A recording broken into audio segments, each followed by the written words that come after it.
Bonjour, je suis Cynthia Kafka, je suis rédactrice et auteure et je vais intervenir sur le coin des auteurs pour vous lire un passage de mon premier roman. Ça s'appelle La collectionneuse de ciel. C'est un roman sentimental qui véhicule aussi de jolis messages. Et je vais vous lire un passage qui est quasiment au tout début du roman et qui va vous permettre de faire un petit peu connaissance avec Louise, qui est le personnage principal de cette histoire. Alors, à l'abri derrière mes paupières closes, je laisse mon esprit vagabonder et revenir à cette théorie du morceau de gruyère. Jusqu'à il y a peu, elle symbolisait également ma vie sentimentale. Trouver l'amour, pour moi, équivalait à tracer un trait droit entre deux trous sur un même fromage. Cela me semblait impossible. Mais finalement, j'ai trouvé l'amour. D'ailleurs, toute cette histoire a débuté dans un avion.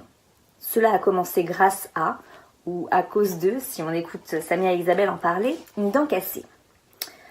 Il n'y a pas matière à rire. C'est vraiment ainsi que mon histoire d'amour est née. J'étais sur un vol à Havane-Paris. Je regardais un film sur le petit écran intégré dans le dossier du siège avant, en picorant des olives offertes par la compagnie, sans prêter attention à ce que contenait mon sachet. Au bout de 4 ou 5 olives piochées, j'avais bêtement imaginé que le paquet entier serait dénoyauté et ne m'étais plus méfiée. Mais l'une d'entre elles avait dû jouer rebelle et se cacher au moment de l'inspection. Elle avait attaqué ma molaire innocente qui s'était fendue en deux.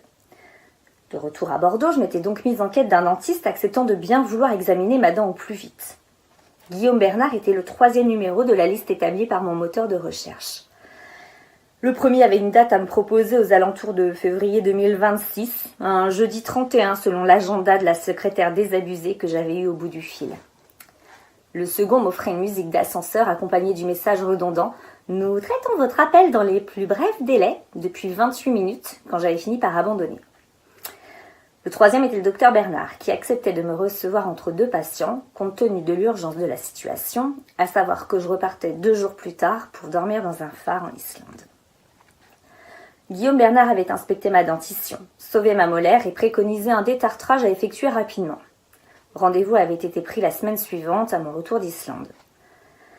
Entre 2 plaques de tartre, le dentiste au demeurant fort professionnel m'avait avoué qu'il avait lu mon blog, dont je lui avais laissé l'adresse pour lui expliquer mes nombreux voyages, et qu'il avait été fort impressionné. Mais que j'avais une petite carie à faire soigner, peut-être la semaine prochaine si j'étais disponible. La carie éradiquée, il m'avait demandé de repasser pour effectuer quelques radios. Nous avions passé plus d'1 heure à discuter dans son cabinet avant qu'il ne baragouine un monologue de 7 minutes où les mots éthique et déontologie avaient été répétés environ 112 fois chacun. Pour finir par me demander poliment si potentiellement j'aurais l'obligeance de lui accorder l'autorisation de m'inviter à prendre un verre. J'avais été touchée par sa maladresse autant que j'avais été subjuguée par le bleu de ses yeux. La seule chose que je pouvais voir alors que j'étais allongée, la bouche grande ouverte et le fond de ma gorge offert à son analyse. À Sam et à Isabelle qui me pressaient de questions sur le beau dentiste, j'avais blagué en disant que j'avais également accepté pour ne pas creuser encore le trou de la sécurité sociale, me doutant que tous ces rendez-vous dentaires n'avaient d'autre caractère urgent que de me revoir. Mais le trou de la sécurité sociale n'était pas vraiment ma préoccupation à ce moment-là. Pour la première fois depuis de nombreuses années, en choisissant avec soin quelles chaussures coordonner avec ma tenue avant chacun de nos rendez-vous, je m'étais sentie normale.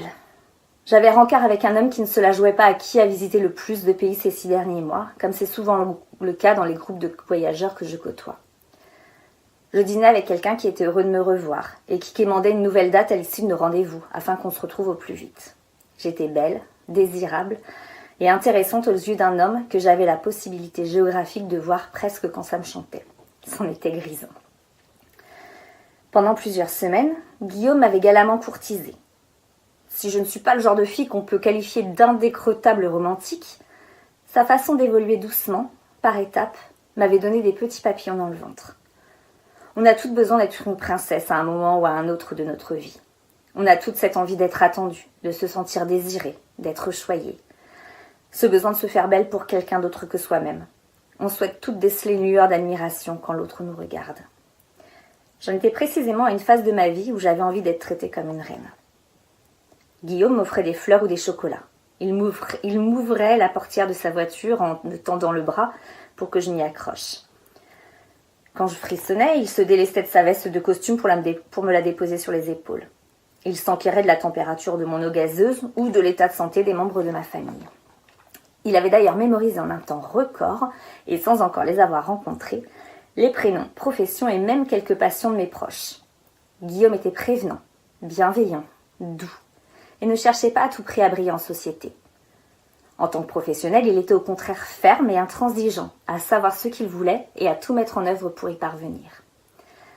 À 34 ans, après avoir passé sa vie à travailler ardemment pour gagner son titre de chirurgien dentiste et pour ouvrir son propre cabinet, il était prêt à avoir une relation stable, durable, pour la vie. Il rêvait de se marier et de fonder une famille. L'idée me convenait parfaitement. Mieux, elle me transcendait.